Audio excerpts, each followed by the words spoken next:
We have lived here since September. It's now January, and we've had no way of baking anything. No roast, no baking, no pizza, no nothing, because we haven't had an oven. And we've finally decided to splash out and buy ourselves a gas oven. And in celebration, I got some chicken drumsticks so that we could cook them in the new oven.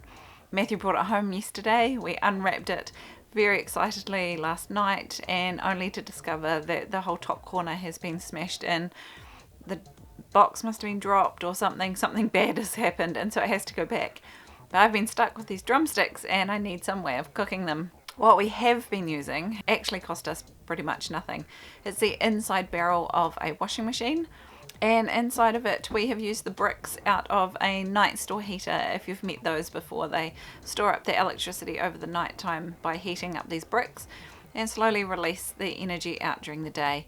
We managed to score a couple of these on a local Facebook group, and we pulled the bricks out of them, and the nice thing about them is they are designed to hold the heat. So we have them stacked around the inside of here. I've got 2 on the bottom and 4 or 5 around the sides. They're not like mortared in or anything, they're literally just sitting there. And what we have been doing is building a fire in here.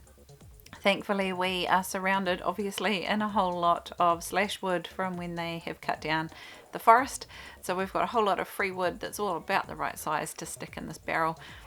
The other nice thing about this barrel is the top kind of closes in a wee bit, so it's quite safe to put a fire in because it can't fly anywhere. It just kind of sits it in there, and it already came with ventilation holes in the bottom, so it was a really easy brazier to make. I'm just going to light a fire in here and get it nice and hot, and then re-stoke it with one more lot. Thankfully 1 washing basket full of firewood is usually enough to get this hot enough and to get enough of a bed of coals to be able to slow cook something for around 5 to 6 hours, which, given these are chicken drumsticks, that will be plenty. We have used this to slow cook brisket.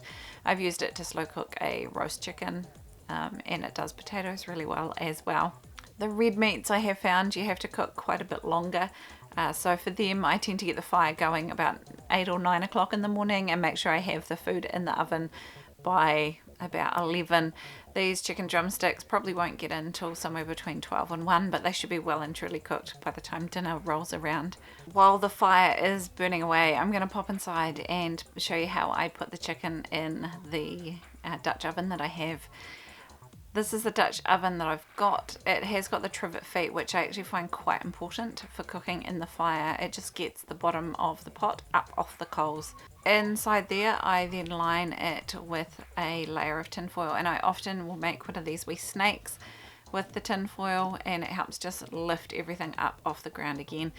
I've done this a few times, and a bit of trial and error I've discovered to avoid just solid charcoal on the bottom. It really is best to lift it up just that little bit, and it means that you can put the pot in the fire while it's still nice and hot, giving it the best chance of cooking all the way through. Then I line it with some tin foil, and then to keep the food off the tin foil I put some baking paper. I know it's probably not ideal either, but it feels better than eating straight off aluminium to me, so I've done that. And then I just lay the chicken drumsticks in here. I tend to put the meatier portions towards the outside of the pot, figuring that the outside of the pot will get hot fastest.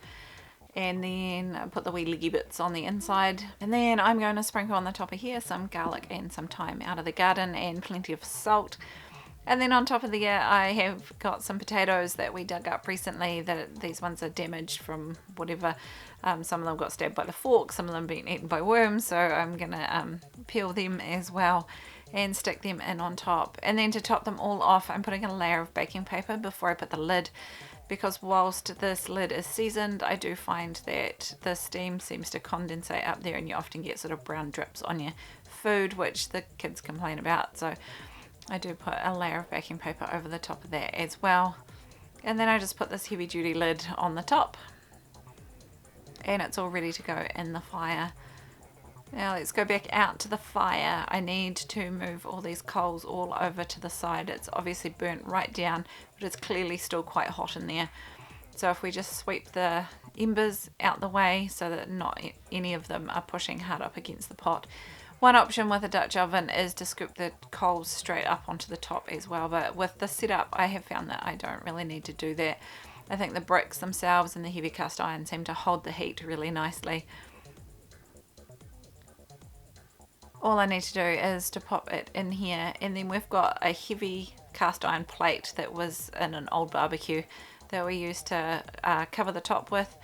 The upside to it, one is really heavy so it doesn't blow away, and the other is it's really thick so it holds the heat in quite nicely. It doesn't heat up enough to be able to boil water on the top of. I have tried that, and I think I would need like a raging fire underneath for the heat to get through enough, and by that stage your food would be charcoal. But all I do is put the lid on here and walk away for probably 4 or 5 hours.